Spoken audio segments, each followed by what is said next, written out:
Quando iniciamos a estudar o sisteminha, eu percebi que é uma coisa fantástica para se ter no quintal de casa, né? Mas o grande lance do sisteminha é a simplicidade dele na operacionalidade.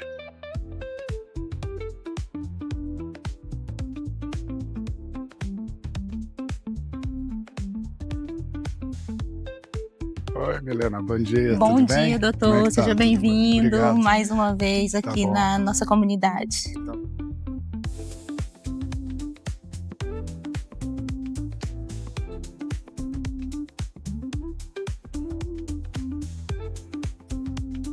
Você já pensou em produzir sua própria comida com baixo custo, pouco espaço e de forma sustentável? Nada mais aqui está a gente- perdendo. Não se perde Queimada, nada. acabou. Zero Muito queimada, e no sisteminha, cada dia a gente aprende Sim. uma coisa diferente. bom. Não, muito Nada bom. se perde. Tá. Neste vídeo, vamos te mostrar como implantar passo a passo o sisteminha da Embrapa, um modelo inovador que pode transformar o seu quintal em uma fonte de saúde, renda e autonomia alimentar. Nós não temos como consumir tudo que tem no sisteminha, não. No meu caso, todos os dias tem excedentes. E esses excedentes a gente comercializa tanto no PAA, no Programa de Aquisição de Alimento, quanto nas feiras livres.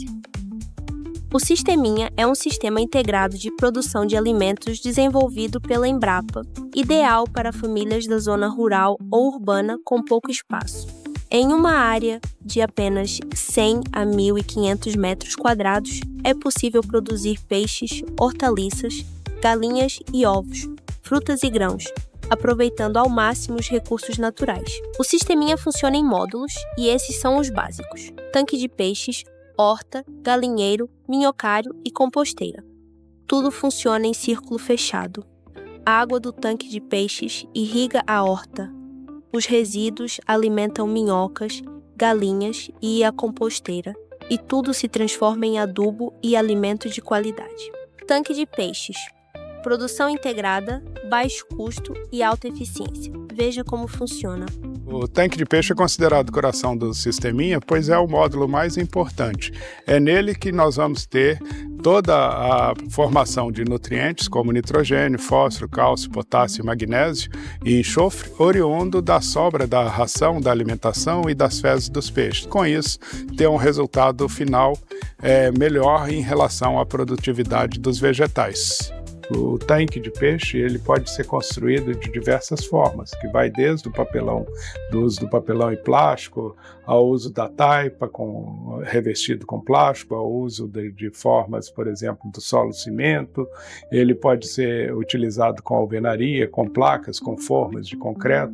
Então há uma diversidade grande, desde que ele ocupe sempre um espaço pequeno, a altura de uma profundidade em torno de 70 centímetros e um raio de 2,20 metros, permitindo um acúmulo de até 10 mil litros de água.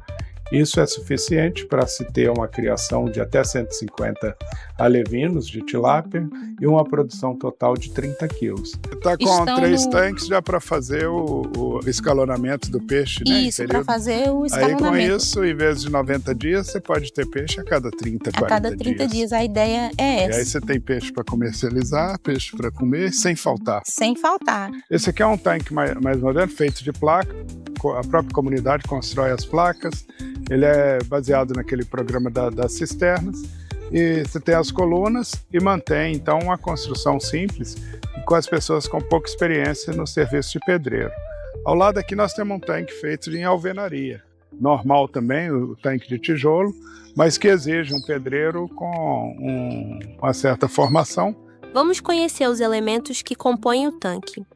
A bomba mantém a água circulando. A água do tanque é levada por meio de uma mangueira, de forma natural, para o sedimentador, que retém as partículas sólidas. Em seguida, a água é bombeada do sedimentador para o biofiltro, onde bactérias transformam resíduos tóxicos em nutrientes. Assim, ela retorna limpa para o tanque, garantindo a saúde dos peixes e o equilíbrio do sistema. Só para demonstrar, desligou a bombinha. Então vocês veem que é um cano furado e nesses furos aqui, então, a água vai fazer vai fazer vai molhar as cordas, né, onde vão desenvolver as bactérias. Nós vamos encontrar um mangote. Esse mangote, ele está puxando a água como se fosse um sifão, trazendo a água do fundo, que está rica em principalmente em fezes e tudo, e acumulando no sedimentador. O sedimentador, ele tem a mesma função da fossa. Aqui acumula fezes e nós temos um segundo balde, né, que vai funcionar como um filtro mecânico, né? Ele vai funcionar também com a mesma possibilidade, né, do outro. É um balde também construído com corda e que vai fazer o acúmulo das substâncias. Esse funil ele é colocado dentro do balde, do filtro mecânico, e tem a finalidade de você utilizar uma mistura de cal e gesso diariamente. É uma mistura 50% de cal e gesso, e uma colher de sopa, equivalente a mais ou menos 25, 30 gramas de material, é adicionado diariamente. Tem a função de estabilizar o pH e manter a qualidade da água adequada tanto para o crescimento das algas, dos peixes, e também, principalmente, dessas bactérias que fazem a degradação da amônia. Aí, que beleza, hein?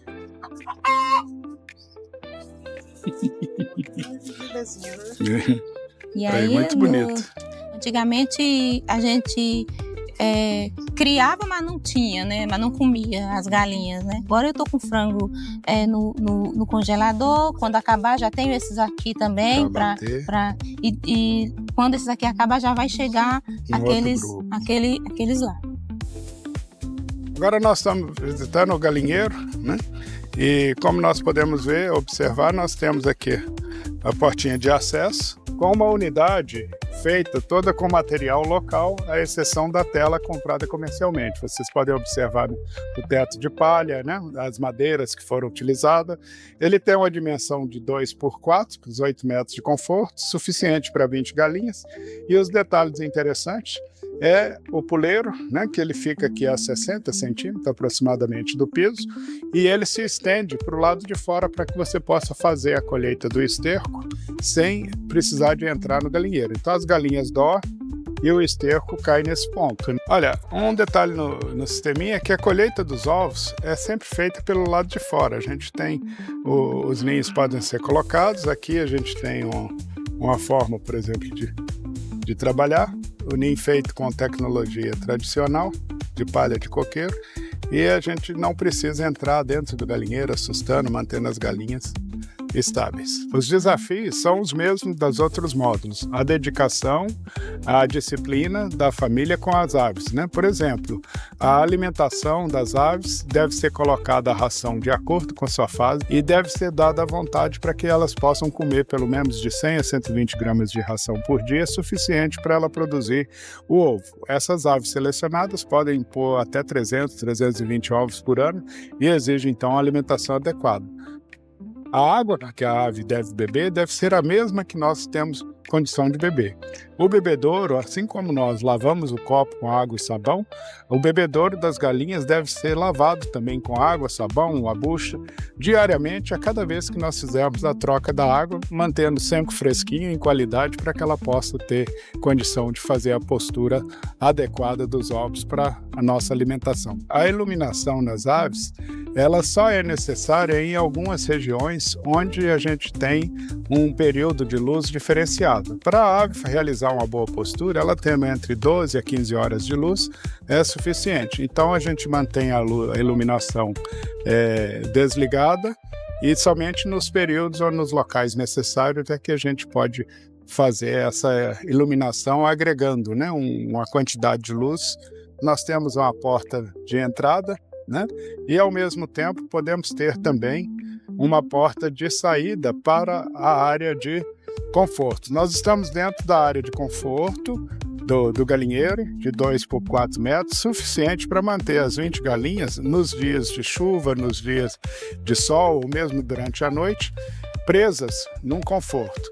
A área de pastejo, elas podem variar de 2 horas por dia a 8 horas. Nós temos o pasto dividido, então essa área aqui da portinha dá acesso ao pasto, ela sai numa pequena seringa e essa seringa ela é manejada também para que as galinhas tenham acesso. Por exemplo, nessa forma que está, as galinhas têm acesso ao pasto do lado esquerdo.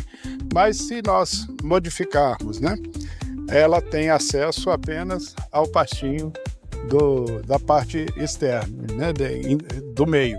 E se você fecha, abre novamente, olha, a seringa mudou o pastejo para outra posição. Dessa forma, nós podemos manejar cada área de pastejo, tendo acesso 7 dias, com períodos de descanso de 14 a 21 dias, permitindo a recuperação da vegetação. Então aqui eu estou saindo com os ovos do galinheiro, mas se eu quiser eu posso comer o frango de corte que está lá, né? Posso comer o peixe que está aqui, posso comer a abóbora ali, a batata doce, a macaxeira, aí tem o alface. O importante no sisteminha é a ligação entre um módulo e outro. Ontem a coleta foi no horário certo, já estava cheio. Né? Já estava cheio. Hoje a gente está mais cedo aí, mas mais tarde pode vir que já vai ter. Já está os restantes.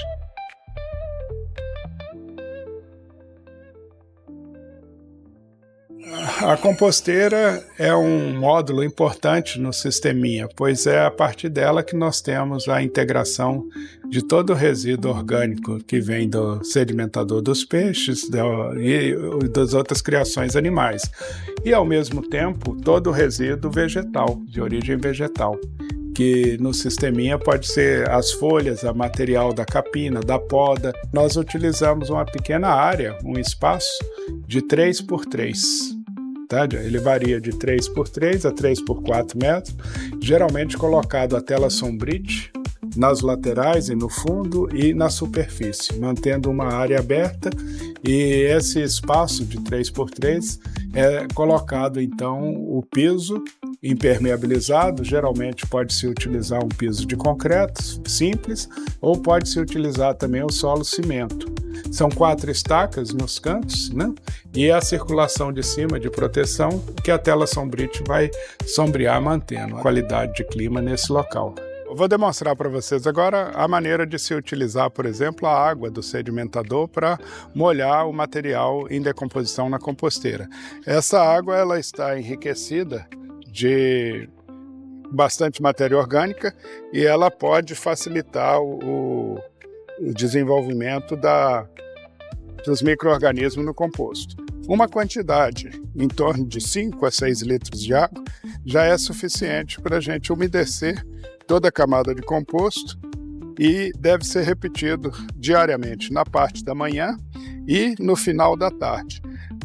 O composto não deve ser ensopado, ele deve estar úmido, de modo que a gente tenha as ações dos micro-organismos bastante efetiva. Essa área da composteira de 3x3, né, 9 metros quadrados, ela tem, as pilhas são colocadas com intervalos de 15 dias. E durante esse período elas têm que ser removidas a cada um desses períodos. Então a primeira pilha é colocada, ela depois de 15 dias ela é revirada, inicia-se uma nova pilha e 15 dias depois ela é revirada.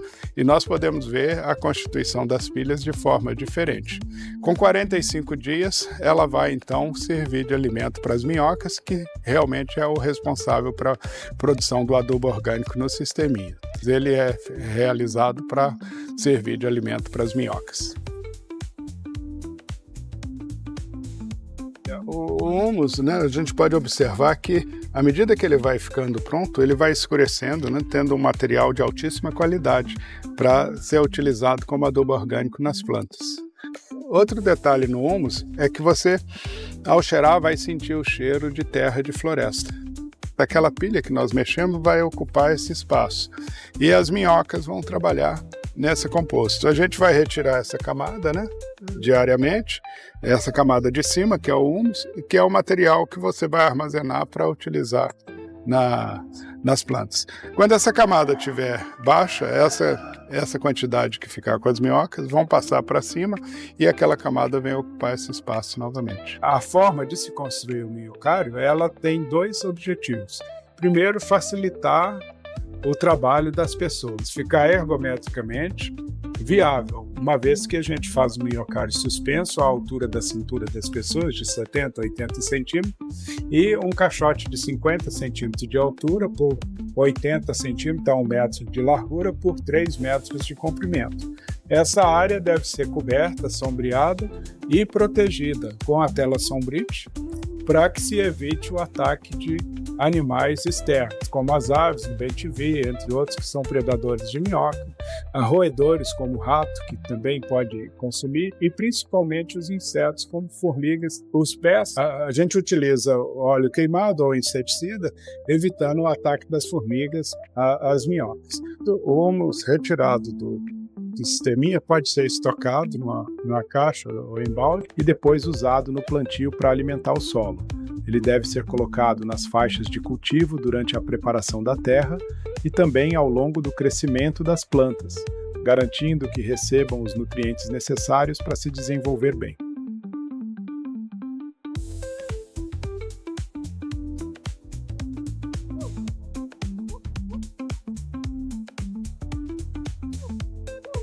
A nossa próxima etapa na condução da unidade de referência será o plantio, o cultivo dos vegetais. E essa parte é a mais difícil, mais complexa. Nós precisamos ter inicialmente a posição do sol, do nascimento e do pôr do sol. No nosso caso aqui, nós temos leste, oeste. Nesse sentido, é o que nós vamos utilizar. Então, a formação das linhas, no conceito do metro quadrado linear, é interessante porque é uma faixa de 20 centímetros por 5 metros. 20 centímetros, ou seja, 0,2 metros vezes 5 dá 1 metro quadrado. Só que com 5 metros de distância, permite que a gente crie um pequeno ecossistema totalmente independente na formação vegetal e é o que vai permitir a gente utilizar pequenos espaços das áreas urbanas, periurbana e rural e manter uma diversidade muito grande de plantas, não só na diversidade, mas também nos estágios de crescimento, pois isso permite o escalonamento em cada faixa dessa de metro quadrado linear, nós podemos ter a mesma planta plantada em ciclos de vidas diferentes. Permite a família fazer o monitoramento com anotações ou mesmo pelo bom senso e dessa forma manter uma grande diversidade vegetal. Essa disposição facilita a circulação, a irrigação e o manejo. Com o espaçamento de 20 centímetros, cabem 25 plantas de milho em cada linha de 5 metros, junto ao feijão, a melancia ou a abóbora, formando um consórcio que cobre o solo e melhora a fertilidade. A irrigação é direta na linha com baixo gasto de água, podendo ser reforçada pela água dos tanques de peixes. O humus completa a adubação orgânica. A produção é contínua. Quando uma cultura sai, outra já entra. O solo permanece coberto e a colheita não para. O cultivo se organiza em grupos, hortaliças de fruto, folhosas, raízes e tuberosas. Nas bordas do sisteminha, as frutíferas, como limão, banana e mamão, entram de forma planejada para não sombrear as hortaliças. O resultado é um espaço vivo e sustentável que garante alimento para a família e gera excedentes de renda. O sisteminha é, acima de tudo, autonomia e resiliência para o agricultor familiar. Porque no sisteminha sempre vai ter produção para a gente comercializar. Nós não temos como consumir tudo que tem no sisteminha, não. 15 ovos por dia, batata todo dia, abóbora, aí melão, peixe, frango de corte. E isso vem dando para a gente, de certa forma, uma liberdade financeira para que a gente possa ampliar, para que a gente possa pensar em mandar o filho estudar na cidade. Já abre portas e possibilidades para que a gente possa pensar no amanhã.